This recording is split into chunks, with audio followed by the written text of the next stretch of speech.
नमस्ते मेम साहब। नमस्ते। मेम साहब, आपने कहा था ना कि आपको घर के काम करने के लिए एक नौकरानी चाहिए। हाँ, कहाँ है? जी, मैं उसे ले आया हूँ, ये रही।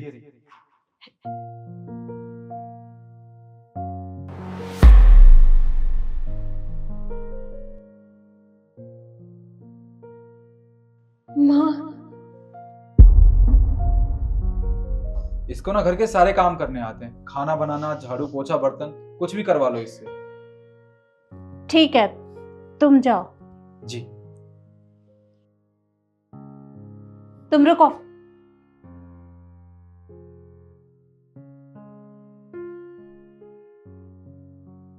तू मुझे ये बता कि तू यहाँ क्या कर रही है और ये क्या हाल बना रखा है? अरे तू घरों में नौकरानी का काम करती है?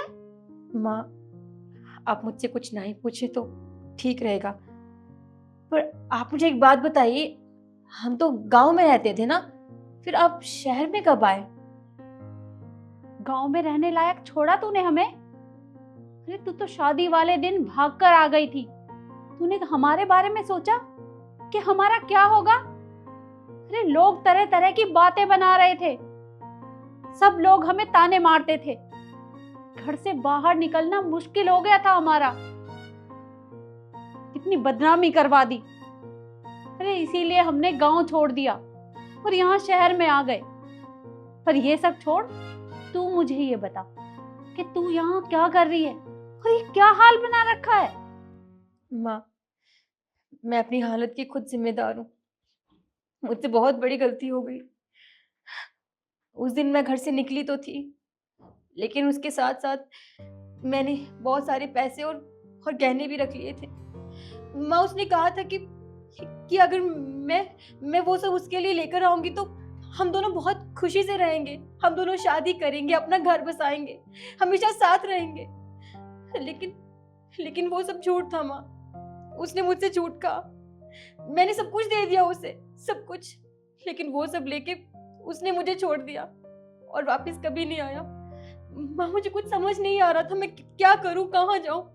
आपको तो छोड़ के मैं वैसे भाग गई थी, फिर मैं क्या करती, किसको मुंह दिखाती।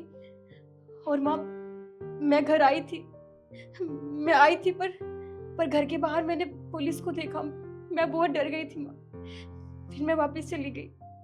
बस उसके बाद क्या, दर दर भटकती रही, भीख मांगी, भीख मांग कर गुजारा किया, लेकिन कब तक भीख मांगती। उसके बाद अपना पेट पालने के लिए मैं नौकरानी का काम करने लगी।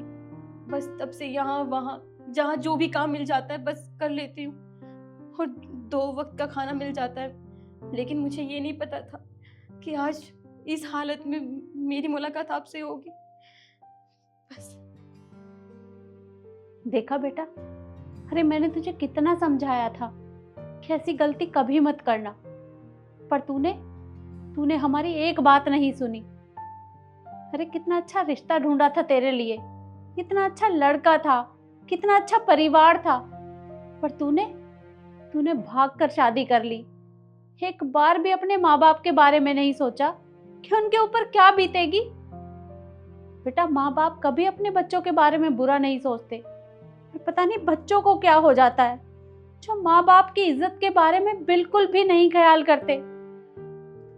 अरे क्या हमने तुझे यही संस्कार दिए थे कि तू हमारे साथ ये सब करेगी?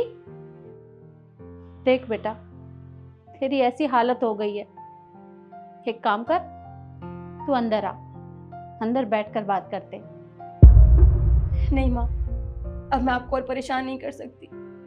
मैंने आपको बहुत परेशान किया है, आपको, भाई को, पापा को। मैंने आपको कहीं मुंह दिखाने के लायक ही नहीं छोड़ा। आपने मुझे हमेशा इतने अच्छे संस्कार दिए, इतना अच्छा सिखाया मुझे, लेकिन मैंने कभी आपके संस्कारों की इज्जत ही नहीं की, और ना आपकी। मैं बहुत बुरी बेटी हूँ माँ, मैं आपके साथ रहने के लायक नहीं हूँ, मुझे माफ कर दो। और वैसे भी मैंने गांव में आपको किसी के सामने बोलने लायक नहीं छोड़ा, और अगर यहाँ सबको पता चला तो ये लोग भी आपको परेशान करेंगे। अब मुझसे और नहीं होगा, मुझे माफ करो, मैं आपके साथ नहीं रह सकती। अरे नहीं नहीं बेटा, देख, अभी यहाँ किसी को कुछ नहीं पता, और अगर पता भी चल जाएगा तो कोई बात नहीं, मैं सब संभाल लूंगी। अरे तेरी एक छोटी सी गलती की वजह से तेरी ये हालत हो गई है। अगर भगवान ना करे तेरे साथ इससे भी बुरा कुछ हो गया तो मैं ये बर्दाश्त नहीं कर पाऊंगी। देख बेटा, तुझे कहीं जाने की जरूरत नहीं है। आज से तू हमारे साथ ही रहेगी, हमारे घर में। मुझे माफ कर दो माँ, मुझे माफ कर दो।